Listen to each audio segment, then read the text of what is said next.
Welcome to the Alignment Show, featuring conversations with folks who have taken steps to identify their highest values and align their lives around them. Time on this earth is not unlimited, and you may be seeking to make sure you spend your time on things that matter to you. These conversations will encourage you and support you in doing so. Now, let's meet this week's guest. Whoop, cut it off too early, didn't I? Yeah. Too many buttons. Well, we're not going to have a guest this week unless you count me, as we advertised. This is episode 90 of the Alignment Show. I'm Don King. I'm your host, and this is a solo show. We'll talk about why here in just a moment. But as we're getting started, I just want to acknowledge our sponsors, as we always do as we're starting out here. We have a new one this week. I want to tell you a little bit about butterfly copywriting. I'm going to put the QR code up there for those of you who are on with us visually. And if you are with us on audio only, you can get there from donking.com/butterfly. We'll mention that again in just a moment. But for right now, you might be saying, well, who are they and why should I care about that? Well, butterfly copywriting is, in essence, my friend Val Roskin's tease. I'm not even going to try to do the spelling because she pronounces it differently than the way that it's spelled. At least it looks that way to me. But her business is butterfly copywriting. And so what she does is stress-free content creation for authors and coaches. Now, when I first saw that, I thought, authors, they know how to write. Coaches may need a little help. But I can also tell you from experience, the kind of writing that Val does is very valuable to authors as well as to coaches. She says, I help impactful authors and coaches share their stories without the stress of content creation. Imagine having content that truly reflects who you are so you can focus on connecting with your audience and expanding your influence. See where that comes into play is one of the hardest things for a book author or even somebody who writes magazine articles and that sort of thing. Very hard for us to write about ourselves. It's very hard to come up with promotional copy, but that's not what Val is doing. There are areas of writing that are harder for us because of the writing that we otherwise do. And that's where Val offers a very useful service. So this is not just for authors. Of course, that's because that's where I come from. That's what I'm focusing on. But coaches in particular, you need to build community. And, if you just go looking for coaching, it's almost a commodity out there. People do business with people that they know, like, and trust. And that means they have to get to know you.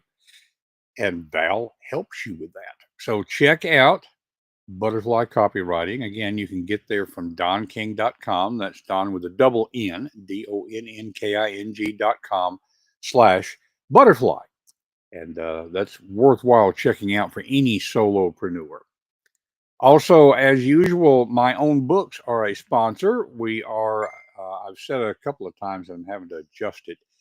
5 or 6 weeks away. You're going to hear in today's episode one of the reasons why I'm having to adjust the release date, but it is still in process. The next book I'm talking about right here, that is Creating While Caring. It's a book for people who have had a creative career and find themselves among the 53 million unpaid caregivers, at least in this country. And I'm sure worldwide there are a whole lot more folks. Although a lot of times in other countries, there is a little bit more of a social safety net. Still, the question here is you've already been creating. You've already been making a living or making an impact, however you would want to put it, as a writer, an artist, a sculptor, a musician, any of these creative careers. And I would argue that creative careers include a lot more than what we realize. And suddenly you find yourself responsible for somebody. taking care of them or overseeing their care. And it messes with your usual way of doing things. That's who this book is for. Several other books out there, of course. I am the author of the Sparklight Chronicles, a series of business parables, two of which are out. There are four planned in the series. And so you can find out more by going to donking.com. That's DONNKING.com/books to learn more about that. I hope that any of these books will help you to live your values and value your life. And that's what we're all about here on the Alignment Show. And so, as we've said a couple of times already, we have a little different episode today. Let's put it this way: 3 hours of sleep, 108 hours of caregiving. That's out of 168 hours in a week. And the facility bed we were counting on, gone. That's where this story begins. I'm going to tell you that as a speaker, I always try to connect with the audience, which means that I look at the camera. But I started live as a writer, and because of the nature of today's program, I did a lot of writing around it. So I'm going to be looking at my screen down here quite a bit in order to make sure I'm getting the thoughts across that that I was trying to, and also because I'm tired, because those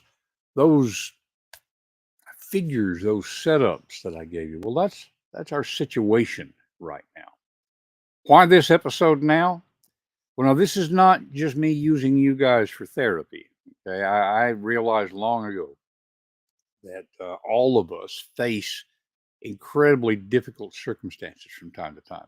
Generally, we don't talk about it though, and so people can feel alone when they do face those. So I'm using my situation in order to think about how do we deal with it when there is a genuine crisis. The title of the episode, of course, is When It All Melts into a Puddle of Nope. I was trying to think of creative ways to express the feeling. You know, the situation that we're dealing with is we have a severely disabled daughter, as longtime listeners know. She's 22 years old. She requires 24/7 attention to keep. I'm not going to go into a lot of detail, but basically it's to keep her alive. And there is a nursing shortage. Now, she's had home nursing since she was 4 years old. I'll leave it to you to do the math. But there's a nursing shortage, and so there's always been problems with getting enough coverage. Her first 4 years of life, she didn't have any coverage. She was hospitalized 24 times during that, and I couldn't tell you how many trips to the ER. At age 4, she qualified for the in home nursing, and since then, she's had about 10 to 15 more hospitalizations, but that's in what, 18 years? And each stay has been much shorter. The longest stay during those first 4 years of life was 58 days. So the home nursing has made an incredible difference to her. But that shortage thing continues. And don't get me started on a rant, but because of bureaucratic interference, along with marketplace uh, pressures, although that's not really what's going on, the shortage is worse. And I'm getting old. I'm wearing away like an old pencil. And so we had made the difficult decision to move her into long term care because she would get better care there. There was a bed available, but we dithered around making the decision long enough that we lost the bed. And there is no telling now when there will be a bed available. Because of her needs, you can't just put her into any long term care place. So here we are. All of a sudden, we've lost a nurse or two. For good reasons, they have their own challenges going on in life. I don't blame them at all. But I suddenly find myself responsible for taking care of her 108 hours out of 168 every week.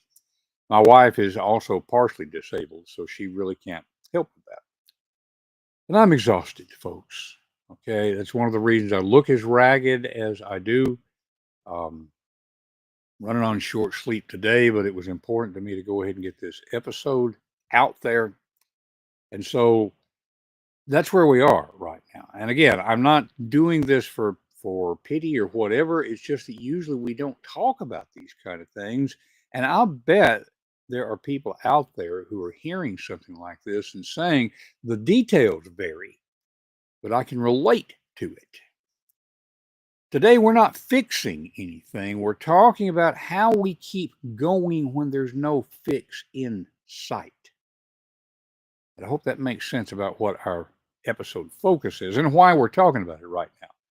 I can just use my situation as an example because, examples always make ideas and principles a little more concrete. So we got all kinds of phrases in our language for this sort of situation. I understand the British say when it all goes pear-shaped. Okay, you'll hear people say when it all goes south.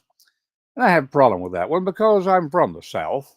Okay, I don't like that one, but it's a common saying. Ungraciously, when it all goes to hell. No, we've all heard that one. When the wheels come off the wagon, when the floor vanishes beneath you, when the train jumps the track, when it all melts into a puddle of nope, which is where our title came from today. When the orchestra plays without a conductor. It's an interesting one that was suggested to me when Pandora drops the box and kicks it open for good measure. Oh, that's the feeling, isn't it? We have all of these ways of saying it because we all know what it feels like. And so, in conversation with a wise friend, I have come up with 7 ways to stay when you can't leave. First of all, let's recognize that in terms of cosmic truth, of course you could leave. There's I forget the statistics, but the statistics some years back showed that families that had a special needs person in the household, that there was a greater than normal likelihood that there would be a divorce there. The pressures would fracture the marriage. So it certainly is possible to leave. Believe me, I've thought about it. My wife has. Okay. It doesn't help that we've had bureaucrats off the record tell us that the best thing we could do to make sure that our daughter got care would be for us to divorce, because then the single parent with custody would be guaranteed that she would get coverage. It's kind of sad when you think about it. And the political climate right now doesn't make that any easier. I am scared to death that somebody's going to decide it's not worthwhile taking care of people like our daughter. But that's for another discussion. Okay. Yeah, you could leave, but I can't leave and be true to myself. And I know a lot of people who are out there in that situation. Okay. So here's the situation: you're in a state of extreme caregiving. This isn't burnout from mismanaged priorities.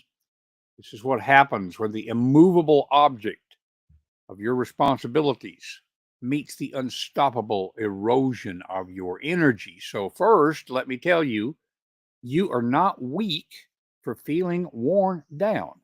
Now, I'm telling you this, I have to tell myself this, okay? You are not weak for feeling worn down. You are strong because you keep showing up. And so, what does this look like in practical terms?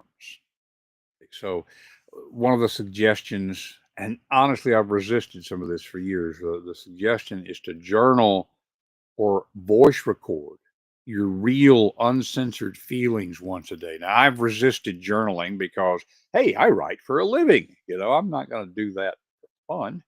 And of course, journaling is not for fun, it's for processing. But I've realized this makes sense to me because for me, it's like an old saying that's been attributed to a number of different famous authors, and they all probably said it in some different way. And that is, how do I know what I think about something until I've written about it? Um, yeah, writing is a great thinking tool. Excuse me just a second while I cough. This is live.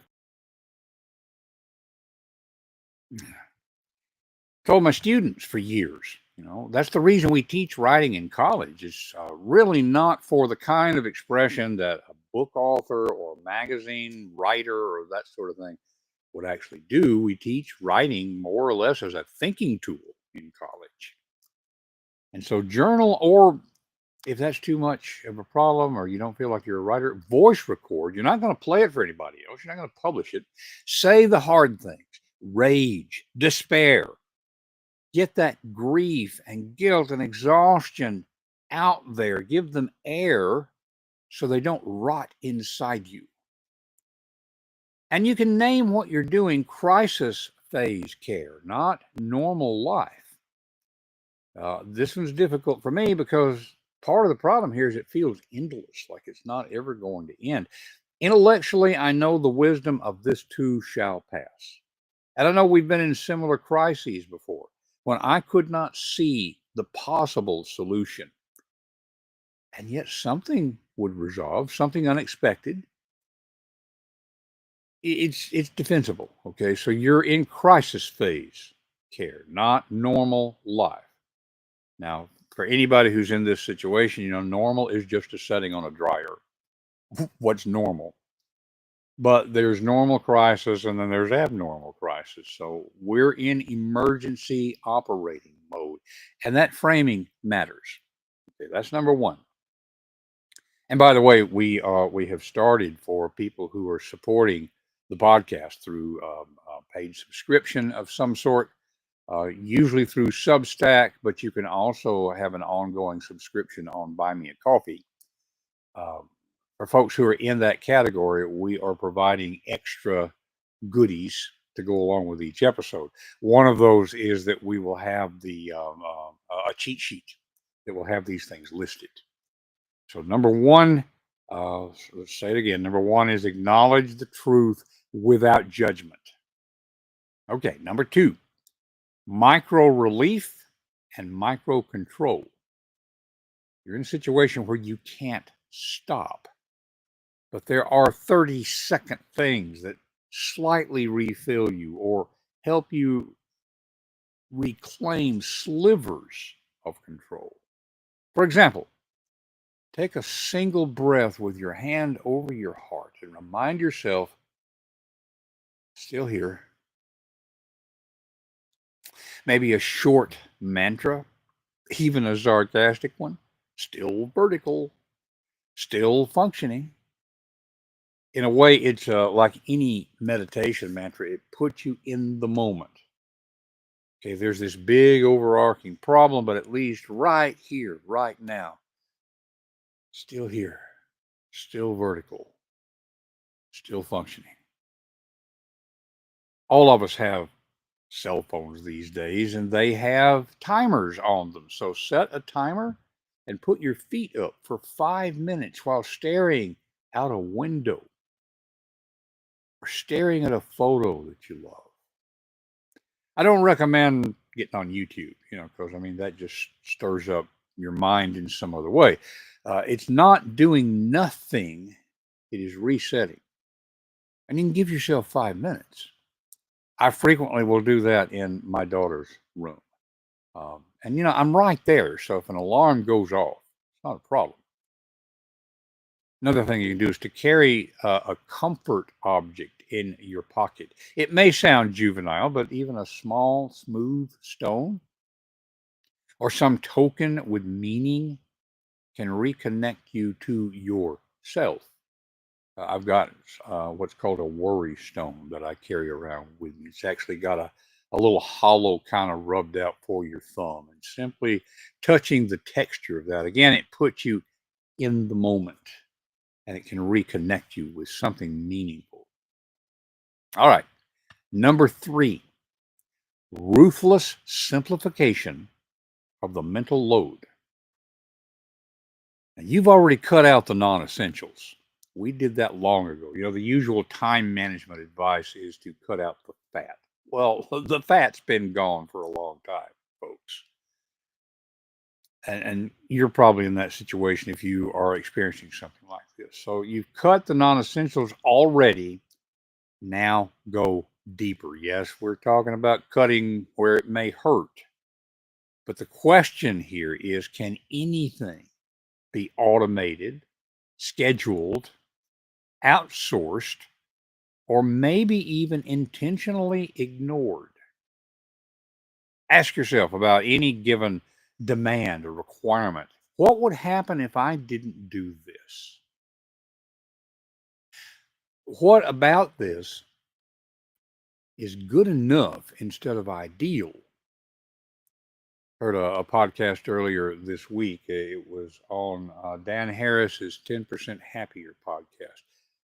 Cannot remember right now the name of the person that he was talking with. I will link to it in the show notes. But she was distinguishing between perfectionism and, God, what did she call it now? The basic idea is what we call perfectionism is not really going for the perfect. It's not just a matter of high standards or high ideals. It's the fact that nothing is ever good enough. That people who suffer from what we're calling perfectionism, if you start to achieve those high standards, then you raise the bar. You change the rules, you move the goalposts. We've got a lot of different phrases for that as well. Nothing is ever good enough. So really it's about a mindset. So what is good enough instead of ideal? And this next one, this is the one of the hardest for me. Who can I disappoint a little so I don't completely collapse? Yeah, folks, that disappointment thing, that's a big motivator for me. It really bugs me when I disappoint people. But it's not only part of my reality, it's also part of what I have to do in order to keep going. Who can I disappoint a little so I don't collapse completely? Okay. And there's this. Are you keeping anything going to avoid guilt rather than necessity? Even in hardship, we sometimes hold on to tasks for the sake of others' expectations. Reality, folks, if they're not keeping someone alive or safe, they may not need doing, at least not right now. This is number three, ruthless simplification of the mental load. Number four, talk back to the isolation. You see, caregiving under this weight breeds isolation, invisibility, a sense that no one gets it. Now, I'm talking about caregiving. Many of you may be in that exact situation. You may be dealing with some other crisis. Any of these crises can lead to this, but especially caregiving. Even 5-minute conversations with someone who does get it can be life giving. You might think, I don't have the energy to reach out, but loneliness is more draining than connection, even when you're tired. So here's the advice here: connect with one person who can just say, yeah, that's brutal. You got to choose carefully because humans being what they are, when you start talking about a challenge, people will immediately go into solution mode. I would be open to solutions, okay, but usually people will say things that we thought of long ago and they just don't fit the situation. It's not helpful. It may be well intentioned. Chances are what they're doing is trying to relieve their own discomfort. They're uncomfortable because of your discomfort. So they're trying to make themselves feel better. I'm not blaming them for that.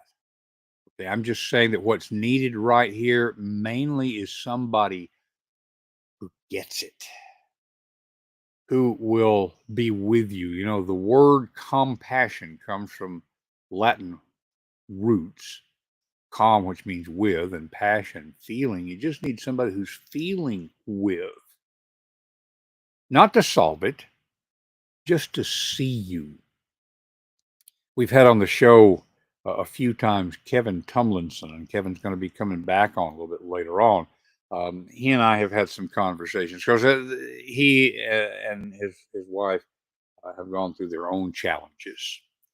By the way, he had thought about joining us today, but this is his wife's birthday as we're broadcasting this. So happy birthday to Kara, I believe her name is.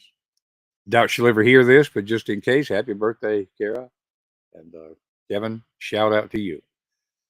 He offered me some thoughts earlier this week, and uh, just some. It wasn't a solution; it was a mindset that he offered me, and it really did help. So thank you, Kevin.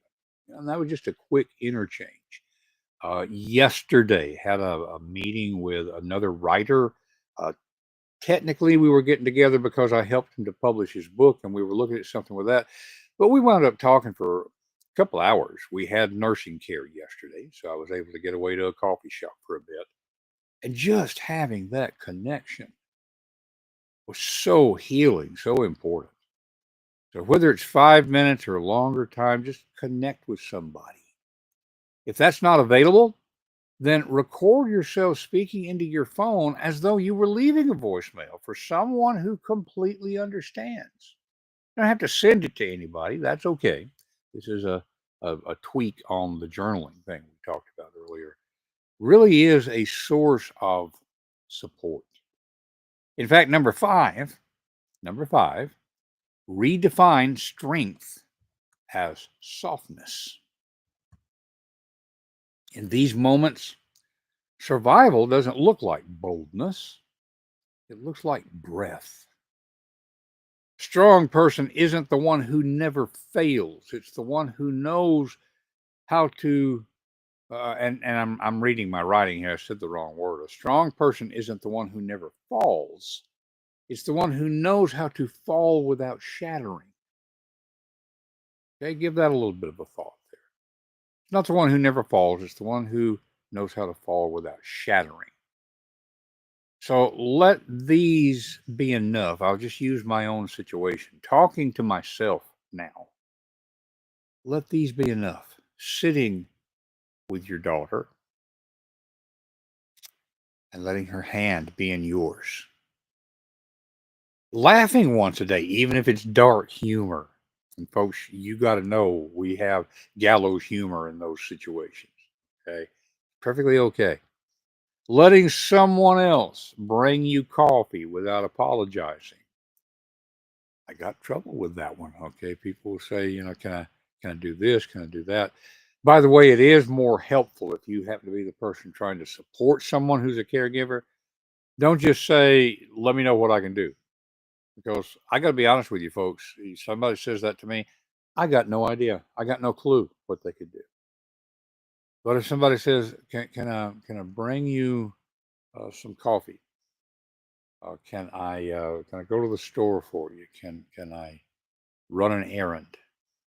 Give me something specific, and then I can tell you, yes, that would be helpful, or I appreciate it, but that's not what we need right now. Okay. Here's another thing to let it be enough. Saying out loud, this sucks, but I'm still here. That can help. Number 6, ritualize something, anything. For one of the things for me that makes this more stressful is that I can never make any plans. If somebody asks me in the morning, what are your plans today, Don? My response typically is, what difference does it make? There are too many people in my life who have veto power over my plans. I just have to respond. Crisis after crisis. This has to be done now. There's usually 14 things that need to be done at the same time. Okay. And chaos steals meaning. So the idea here is to create tiny rituals, emphasis on tiny, that will stitch meaning back into the fabric of the day. For example, light a candle before a difficult shift, or light a candle at the end of the shift and then blow it out when it's done, assuming that you have a shift. One of the things that's hitting me is there's times when I've got 36 straight hours or even 48 straight hours taking care of her.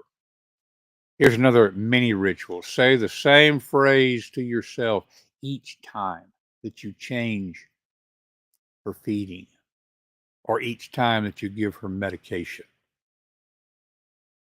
I've realized one of my tiny rituals. Nobody can go 48 hours without sleep. When I'm in her room like that, I have a cot that I put down. I'll sleep for 2 hours, 3 hours, and then get up and do medication and change your diaper and that sort of thing. And then go back to the cot for 2 or 3 hours. It's not the best way to do it, but it's the only way to keep me alive. And I realized one of my little mini rituals is as I get back on the cot, I will say the only thing that feels better than going to bed is going back to bed. A little mini ritual. Write a sentence in a notebook at night, even if it's the same sentence every night. And the sentence that you write might be something like, "Today I showed up." It's helpful. Mini rituals. And number 7, say one true thing each day. Even if everything is unraveling, find one true sentence and say it to yourself out loud. So here's some examples. This is impossible, but I am doing it anyway. One true sentence. I hate this. I still choose love. This is not, what do they call it? Pollyanna syndrome. Pretending things are better than they are. That's not the idea here. Be true. Be true. But it's also true. I am holding everything, but I am not alone in this world. That's also true. And so speaking that kind of truth can help you to deal with this situation. So here they are listed once again. Number 1, acknowledge the truth without judgment. Number 2 is, let's see, where did it go? Micro relief and micro control. That's number 2. Number 3 is ruthless simplification of the mental load. Number 4, talk back to the isolation. Number 5, redefine strength as softness. Number 6, ritualize something, anything. And number 7, say one true thing each day. I hope those 7 are helpful to somebody out there. They're helpful to me. And if all of that feels like a lot, or on the other hand, not enough, you're not alone. Again, this is not a fix, not even a patch, really. It's just enabling us to carry on. We all have heard that cliche about the airplane, that if the oxygen mask come down, affix your own mask before you put it on your child, because you're not going to do your child any good if you pass out. I understand the intellectual wisdom of that, but I also know the gut level impossibility of that. And so maybe this is a way of keeping enough oxygen going while you get that oxygen mask on the child, so to speak. You're not alone. I want to close today with a personal reflection, one that's been forming in the silence between crises. And here's the thing. We've lived with uncertainty since the day our daughter was born. Every day has carried questions we couldn't answer, challenges we couldn't prepare for, outcomes we couldn't predict. But this season, it feels like uncertainty has leveled up, like the stakes are higher, the cost greater, the runway shorter. There's no clear end in sight, no resolution I can count on. We might get a call tomorrow with good news, or next month, or next year, or not at all. And I'll be honest, some days that weight feels like too much. But here's what I keep coming back to. This isn't new. It's just deeper. We've never really known the future. None of us have. We've only ever lived moment to moment, step to step, breath to breath. We've lived with the illusion of predictability. Now we have literally been disillusioned. And maybe, strangely, that's a kind of gift, a hard, unwelcome, soul stripping gift. Maybe a gift that we wonder where the return ticket might be. But it's a gift nonetheless. Because in the absence of certainty, I can still choose presence. In the fog of the unknown, I can still reach for grace. And even when everything melts into a puddle of nope, I can keep walking, splashing through it. Tired, yes, but faithful, one foot in front of the other. And here's the reason we're doing an episode on it. So can you. I'm always impressed as I talk with people who are honest with their challenges that human beings are far more resilient than what we give ourselves credit for. I constantly hear people who will say, "Oh, wow, I don't know what I would do in your situation." I do. You might do something different in the specifics, but you're human. You have more resilience than you realize. You would do what needs doing. And you might get overwhelmed. If you do, that's okay. There's no judgment there. But you have more capacity than you realize. So that one foot in front of the other thing, we don't need to see the whole map. We just need to take the next step with love if we can, with breath if we can't, and with the quiet courage of showing up anyway. So, folks, as we wrap up this episode, I invite you to share your stories. If you follow our show notes, which I've just realized I left up the entire time. One sponsor, the one for for the books. I got busy. Okay, but I should have said several times. You can always find our show notes at confidencecultivators.com. This episode will be reachable at donking.com/90. The numbers 90. DONNKING.com/90.